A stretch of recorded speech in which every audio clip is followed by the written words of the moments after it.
أعوذ بالله من الشيطان الرجيم. بسم الله الرحمن الرحيم. ولقد همت به وهم بها لولا أن رأى برهان ربه كذلك لنصرف عنه السوء والفحشاء إنه من عبادنا المخلصين. البتہ عورت نے فکر کیا اس کا اور اس نے فکر کیا عورت کا، اگر نہ ہوتا یہ کہ دیکھے قدرت اپنے رب کی، یوں ہی ہوا تاکہ ہٹائیں ہم اس سے برائی اور بے حیائی، البتہ وہ ہے ہمارے برگزیدہ بندوں میں۔ تو کل بات چل رہی تھی کہ عزیز مصر کی بیوی زلیخا نے حضرت یوسف علیہ السلام کو جو ہے گناہ کی دعوت دی اور گھر کے سارے دروازے بند کر دیے۔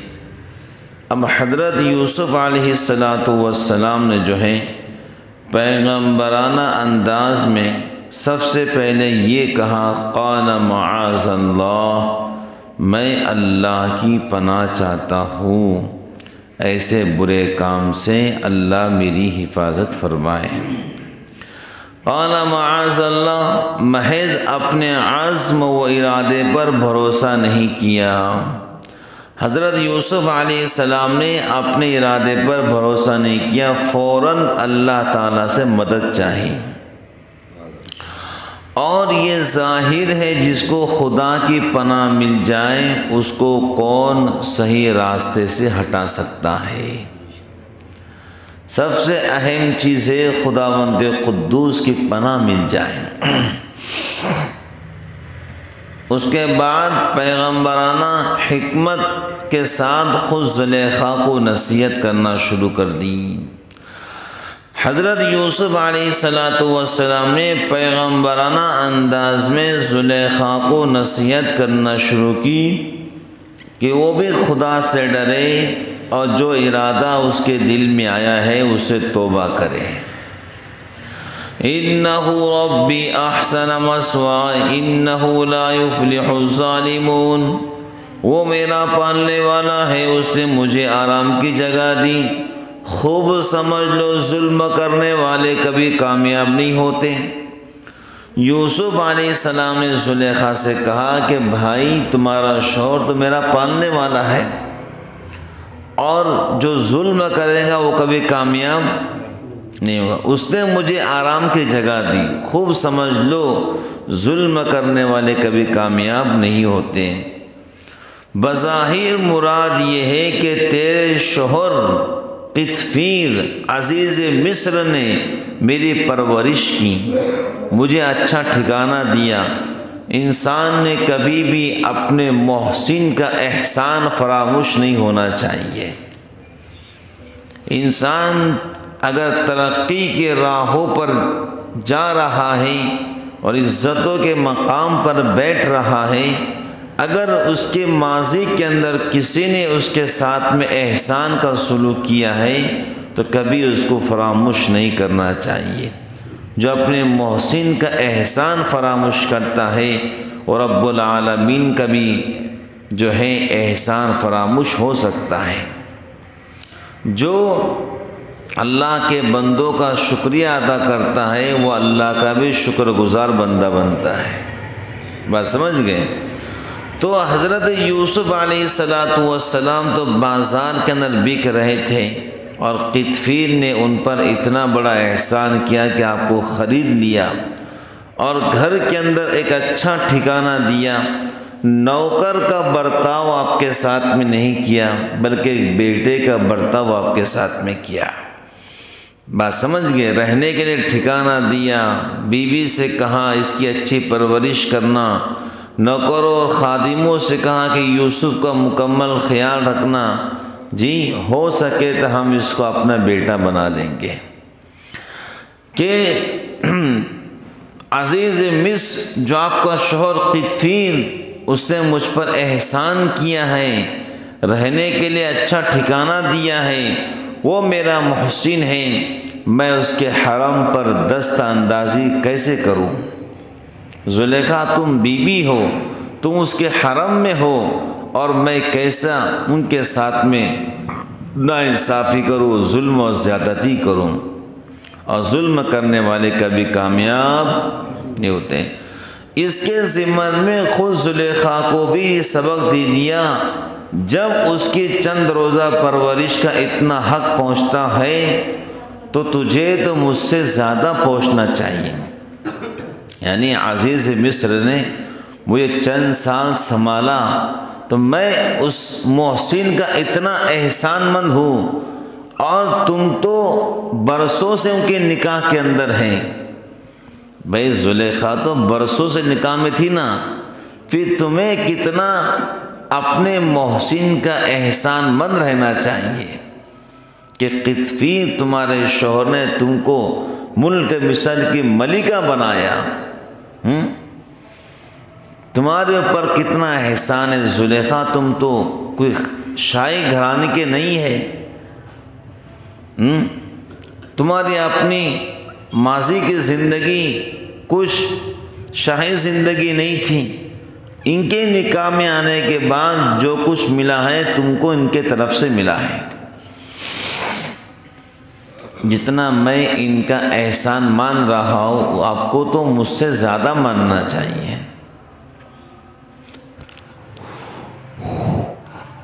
بعض مفسرین نے فرمایا کہ اس خلوت میں زلیخا نے یوسف علیہ السلام کو مائل کرنے کے لیے ان کے حسن و جمال کی تعریف کرنا شروع کی۔ بھائی انسان پر جب شیطان سوار ہوتا ہے نا تو اسے کچھ سمجھتا نہیں ہے، بس انسان اسی وقت بچ سکتا ہے جب اللہ رب العالمین اس کو بچانا چاہے۔ زلیخا نے یوسف بن یعقوب کے حسن کی تعریف شروع کر دی اور کہا، یوسف تمہارے بال کس قدر حسین ہیں، یوسف تمہارے بال کس قدر حسین ہیں۔ انبیاء علیہم السلام کے بال ہمیشہ زلفیالی ہوتے تھے۔ کیسے ہوتے تھے؟ ہاں، حضرات انبیاء علیہم السلام کے بال ہمیشہ گھنے کالے اور لمبے ہوتے تھے، گھنے کالے اور لمبے۔ یوسف تمہارے بال کس قدر حسین ہیں، تو یوسف علیہ السلام نے فرمایا، یہ بال موت کے بعد سب سے پہلے میرے جسم سے الگ کر دیے جائیں گے۔ پھر کہا تمہاری آنکھیں کتنے حسین ہیں، تو یوسف نے فرمایا موت کے بعد یہ سب پانی ہو کر میرے چہرے پر بہہ جائیں گے۔ پھر کہا تمہارا چہرہ کتنا حسین ہے، تو فرمایا یہ سب مٹی کی غذا ہے۔ کیا فرمایا؟ یہ سب مٹی کی غذا ہے۔ اللہ تعالیٰ نے فکر آخرت آپ پر اس طرح مسلط کر دی کہ نوجوانی کے عالم میں دنیا کی ساری لذتیں ان کے سامنے ختم ہو گئی۔ آپ پر اللہ نے فکر آخرت کو ایسا مسلط کر دیا تھا کہ جوانی کی ساری لذتیں ختم کر دی۔ صحیح ہے کہ فکر آخرت ہی وہ چیز ہے جو انسان کو ہر جگہ، ہر گناہ سے، ہر شر سے محفوظ رکھ سکتی ہے۔ فکر آخرت ہر گناہ سے، ہر شر سے، ہر برائی سے، ہر ناکامی سے انسان کو محفوظ رکھ سکتی ہے۔ اس لیے ہمارے مشائخ فرماتے ہیں، جب تمہیں دنیا کی لذتیں پریشان کرنے لگے، جب تمہارا نفس اترانے لگے، جب شیطان کا ٹولہ تم پر حملہ آور ہو، جب تمہارے دل میں گناہ کے خیالات پیدا ہونے لگے، تمہارے دل میں وسوسے آنے لگے، تمہاری سوچ گندی بننے لگے، تو پھر کبھی رات کے وقت میں یہ مراقبہ کرو کہ بس میں مرنے لگا ہوں، میری روح نکلنے لگی ہے۔ کوئی لوگ بیری کے پتے لا رہے ہیں، کوئی لوگ چولہا سلگا رہے ہیں، اور کچھ لوگ برتن لا کر گرم پانی کر رہے ہیں، کچھ لوگ سفید لباس کفن کے شکل میں لے کر آ رہے ہیں، اور کچھ لوگ قبرستان کی ویران اور اندھیری نگری کے اندر میری قبر کو کھود رہے ہیں، میری قبر کو بنا رہے ہیں۔ مسجد کے مائک سے اعلان ہو رہا ہے اور لوگ صفے لگا رہے ہیں، مجھے غسل دے رہے ہیں، مجھے ڈولی میں سلا رہے ہیں، مجھے مسجد میں لے کر جا رہے جنازے کی نماز پڑھانے کے لیے، پھر یہی لوگ نماز پڑھنے کے بعد مجھے قبرستان لے کر جا رہے ہیں، پھر یہی لوگ مجھے قبر کے اندر اتار رہے ہیں۔ آپ فرشتے آ گئے ہیں مجھے سوال و جواب کرنے کے لیے، اب میرا کیا ہوگا؟ جب انسان اس طرح کا خود کا مراقبہ کرتا ہے، ہمارے مشائخ فرماتے ہیں گناہوں کے وسوسے، شیطان کا ٹولہ اور نفس کا شر سارا ختم ہو جاتا ہے۔ بولو ہوتا کہ نہیں ہوتا ہے؟ میرے حضور نے فرمایا کبھی کبھی قبرستان جایا کرو، ویران قبروں کو دیکھو، ٹوٹی ہوئی قبروں کو دیکھو، جن قبروں پر لوگوں نے مٹی ڈالی تھی تاکہ پہچان سکیں فلاں ابن فلاں ہے، ہواؤں کے تھپیڑوں نے ان قبر کے مٹیوں کو پتہ نہیں کہاں سے کہاں اڑا کر لے کر چلے گئی ہے۔ جاؤ کبھی قبرستان، کبھی عیدگاہ کے قبرستان پہ جاؤ، کبھی کربلا پر جاؤ، اپنی حقیقت معلوم کرنا ہے تو پرانی قبروں پر کھڑے رہ کر پوچھو تم کون تھے۔ اگر خدا نے اس کو زبان دی وہ کہیں گا بھائی ہم تو تھے کون تھے، لیکن تم نے یہاں پر آنا ہے تو رب کو مت چھوڑنا۔ بات سمجھ گئے؟ اگر اللہ تعالیٰ مردوں کو زندگی دے، جاؤ دنیا کے اندر بتاؤ لوگوں کو، تو ہر مردہ آپ کے ہاتھ پیر پکڑ کر یا ہاتھ جوڑ کر کہیں گا خدا کے واسطے دنیا کی لذت میں مت آنا، خدا کے واسطے شیطان کے شر میں مت آنا، خدا کے واسطے اللہ کو مت چھوڑنا، دن و رات اپنے زبان پر اپنے رب کا نام رکھنا، تو یہاں پر تو چین و سکون کی زندگی گزارے گا۔ اسی لیے تو کہا تھا میرے محبوب نے جاؤ قبرستان دیکھا کرو کیا چل رہا ہے قبرستان کے اندر، تاکہ تمہیں تمہاری اوقات معلوم ہو سکے۔ آج لوگ کہتے یہ میرا وہ میرا وہ میرا، ارے بھائی کوئی کسی کا نہیں ہے، صرف اللہ کی ذات باقی رہنے والی ہے، تو بھی ختم ہم بھی، پوری کائنات ختم ہونے والی ہے۔ یوسف بن یعقوب نے زلیخا کو نصیحت کی، اے زلیخا موت کو یاد کر، ایک دن موت آنی ہے، ایک دن اللہ کے سامنے کھڑے ہونا ہے، کتنا بھی حسین چہرہ ہو ایک دن اگر برے عمل لے کر جاؤں گے ان چہروں کو کیڑے کھائیں گے، ان کیڑوں کو دوسرے کیڑے کھائیں گے اور دوسروں کو تیسرے کیڑے کھا جائیں گے۔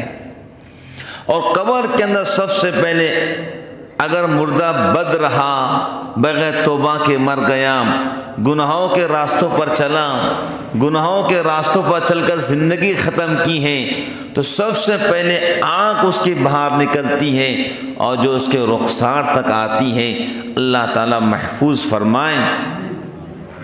اور اس کی آنکھوں میں سب سے پہلے آنکھوں میں کیڑے پڑتے ہیں، اس کے بعد اس کے پیٹ میں کیڑے پڑتے ہیں، اس کے بعد اس کے سر میں کیڑے پڑتے ہیں، بال بھی کھاتے ہیں، کھال بھی کھاتے ہیں، خون بھی پیتے ہیں، پورا بدن کا نیست نابود کر دیتے ہیں، ہڈیاں پگھل جاتی ہے، فرشتے مارتے ہیں، جہنم کی آگ سلک جاتی ہے، سانپ رینگتے ہیں، بچھو کاٹتے ہیں۔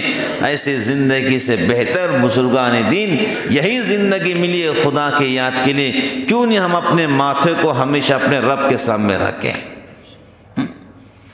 اب جب نیک مرتے ہیں تو میرے محبوب فرماتے ہیں تا حد نگاہ اللہ قبر کو پھیلاتے، تا حد نگاہ، تا حد نگاہ، جہاں تک تیری نگاہ جائیں گی وہاں تک جنت کا سما رہے گا، خوشبو بھی آئیں گی، سلامی بھی آئیں گی، کلامی بھی آئیں گے، سب کچھ ہوگا۔ بات سمجھ گئے؟ اس واسطے بزرگان دین، میں نے آپ نے پوری دنیا کے مسلمانوں نے اللہ کو رب مان کر زندگی گزارنا ہے۔ وَلَقَدْ هَمَّتْ بِهِ وَهَمَّ بِهَا لَوْلَا أَن رَّأَىٰ بُرْهَانَ رَبِّهِ، البتہ عورت نے فکر کیا اس کا، اس نے فکر کیا عورت کا، اگر نہ ہوتا یہ کہ دیکھے قدرت اپنے رب کی، یوں ہی ہوا تاکہ ہٹائیں ہم اس سے برائی اور بے حیائی۔ حضرت یوسف علیہ السلام کو زلیخا نے بہت زیادہ پریشان کیا۔ اب انسان کی اپنی فطرت ہے، کیا ہے بولو بھائی، ایک انسان ہے، اب زلیخا کے دل میں گناہوں کی مکمل خواہش۔ اب ایک انسان کو مئی کا روزہ ہے، بولو کون سا روزہ ہے، یا اپریل کے مہینے کا روزہ ہے، تو انسان روزے کی حالت میں چاہے کوئی بھی ہو، مسجد میں ہو، گھر میں ہو، حمام میں ہو، تنہائی میں ہو، وہ پانی نہیں پیتا۔ بولو پانی پیتا کیوں؟ نہیں پیتا، لیکن پانی دیکھ کر پینے کی طبیعت ہوتی ہے، لیکن پانی، تو یہی مثال مفسرین نے دی ہے کہ یوسف علیہ السلام کے دل میں بھی گناہوں کے خیال پیدا ہونے لگے تھے، لیکن بھائی ایک انسان پانی دیکھتا ہے، پانی پیتا ہے کیا؟ ارے بولو نا بھائی، خیال آتا ہے پینے کا، پیتا نہیں ہے۔ تو قرآن کہتا ہے وَلَقَدْ هَمَّتْ بِهِ وَهَمَّ بِهَا، زلیخا تو مکمل گناہوں پر تیار تھیں، لیکن یوسف کے دل میں بھی گناہوں کے خیال پیدا ہونے لگے۔ ارے بھائی پانی تو انسان پیتا ہے کیا؟ روزے میں نہیں پیتا ہے، کیوں نہیں پیتا ہے؟ اسے پتہ ہے پیوں گا تو روزہ ٹوٹ جائیں گا، اللہ ناراض ہوں گے، بات سمجھ گئے؟ اور حضرات انبیاء علیہم السلام سے اللہ تعالیٰ صغیرہ کبیرہ گناہ ہونے نہیں دیتا ہے۔ ارے بات سمجھ رہے بھائی، حضرات انبیاء علیہم السلام سے بچپن سے لے کر موت تک کبھی صغیرہ کبیرہ گناہ ان سے ہوتے، ارے بولو نا، نہیں ہوتے ہیں۔ اللہ تعالیٰ حضرات انبیاء علیہم السلام کو گناہوں سے محفوظ رکھتے ہیں۔ کیا رکھتے ہیں بولو؟ تو یہ بات ذہن میں رکھو کہ کسی بھی نبی سے چھوٹا بڑا گناہ کبھی زندگی میں، چاہے نبوت ملنے سے پہلے چاہے نبوت ملنے کے بعد، کبھی بھی انبیاء علیہ السلام سے گناہ نہیں ہوا۔ بھائی ایک دل میں وسوسہ آیا تھا، بولو کیا آیا تھا؟ وسوسہ، خیال آیا تھا، لیکن اللہ تعالیٰ نے فوراً جو ہے دل کے وسوسے کو ختم کر دیا۔ صحیح بخاری کی حدیث میں ہے کہ جناب رسول اللہ صلی اللہ علیہ وسلم نے فرمایا، اللہ تعالیٰ نے میری امت کے لیے گناہ کے وسوسے اور خیال کو معاف کر دیا جب تک وہ اس پہ عمل نہ کرے۔ بھائی ایک بندہ دل میں سوچ رہا ہے کہ میں نے آج زنا کرنا ہے، سوچ ہے، خیال ہے، اس کو گناہ نہیں ملے گا، اگر اس نے زنا کر لیا تو پھر گناہ ملے گا، بات سمجھ گئے؟ بھائی سوچ کو اور وسوسوں کو اللہ تعالیٰ نے اس امت پہ معاف کر دیا ہے، بات سمجھ گئے؟ اور حضرت ابو ہریرہ رضی اللہ تعالی عنہ سے منقول ہے کہ جناب رسول اللہ صلی اللہ علیہ وسلم نے فرمایا، اللہ تعالیٰ فرشتوں سے فرماتے، میرا بندہ جب کسی نیکی کا ارادہ کرے تو صرف ارادہ کرنے سے اس کے نام اعمال میں ایک نیکی لکھ دو، اور جب وہ نیک عمل کرے تو 10 نیکیاں لکھو۔ بھئی ایک بندہ ارادہ کر رہا کہ میں نے عشاء کی نماز پڑھنا ہے، ٹھیک ہے، ایک نیکی لکھو، عشاء پڑھ لیا 10 نیکی لکھو۔ میں مثال دے رہا ہوں خالی، اگر بندہ کسی گناہ کا ارادہ کرے مگر پھر خدا کے خوف سے چھوڑ دے تو گناہ کے بجائے اس کے نام اعمال میں ایک نیکی لکھ دو۔ بھئی ایک بندہ چاہتا ہے کہ میں جا کر فلم دیکھوں ٹاکیز کے اندر، اب ٹاکیز تک پہنچ گیا، پھر دل میں خدا کا خوف، یار میں فلم دیکھوں تو اللہ ناراض ہوں گے، واپس آ گیا تو پھر ایک نیکی اللہ لکھتے ہیں۔ گناہ کا ارادہ کیا تھا لیکن وہاں تک پہنچ گیا تھا، پھر وہاں سے واپس آ گیا۔ کیوں آیا؟ اللہ کا ڈر اس کے دل میں تھا، تو اللہ پاک اس واپس آنے پر ایک نیکی لکھتے ہیں۔ اگر وہ گناہ کر ہی گزرے تو صرف ایک گناہ لکھتے ہیں۔ بھئی اس نے فلم دیکھ لیا، اب ایک ہی گناہ لکھتے ہیں، لیکن واپس آ گیا ایک نیکی، اور اللہ کا دستور ہے اللہ ایک نیکی لکھتے ہیں لیکن 10 نیکیوں کا ثواب دیتے ہیں۔ جہاں 10 نیکیاں لکھتے ہیں وہاں 100 نیکیوں کا اللہ ثواب دیتے ہیں۔ تو عجیب اللہ کی رحمت ہے، ایک نیکی پر 10 نیکیاں، جہاں پر 10 100 نیکیاں۔ اور جب انسان گناہ بھی کر لیتا ہے تو اللہ خالی ایک گناہ لکھتے ہیں۔ بولو کتنا لکھتے ہیں؟ ارے بولو بھائی، اللہ تو اللہ رب العالمین بہت کریم ہے، وہ چاہتے کہ میرے ہر بندے گناہوں سے بچیں، اور نہ جانے اللہ تعالیٰ اپنے کتنے بندوں کو گناہوں سے بچاتا رہتا ہے۔ ورنہ انسان کی فطرت میں خیر بھی ہے، شر بھی ہے، اچھائی بھی ہے، برائی بھی ہے، اچھے خیالات بھی ہیں، برے خیالات بھی ہیں۔ ہمارے مشائخ فرماتے ہیں اگر انسان کے دل میں اچھے خیال پیدا ہو رہے ہیں اس کو اللہ کا شکر گزار بننا چاہیے کہ اللہ تعالیٰ نے اس کے دل کو پاک و صاف کر دیا۔ اگر گناہ کے خیال پیدا ہو رہے تو اللہ تعالیٰ سے رجوع ہونا چاہیے، اے اللہ گناہ کے خیالات کو میرے دل سے نکال دیجئے، میں گناہ نہیں کرنا چاہتا ہوں، میں تھک چکا ہوں نفس کے شر سے، شیطان کی شرارت سے، اللہ میری حفاظت فرمائیے۔ جس طرح اللہ نے یوسف بن یعقوب کی حفاظت فرمائی وہی اللہ میری آپ کی حفاظت فرمائے گا۔ اب انشاءاللہ کل تو جمعہ ہے، کل ذکر کی مجلس ہوں گی، پھر ہفتے کے روز انشاءاللہ الرحمن جہاں سے چھوڑے تھے وہاں سے بتائیں گے انشاءاللہ۔ وآخر دعوانا ان الحمد للہ رب العالمین۔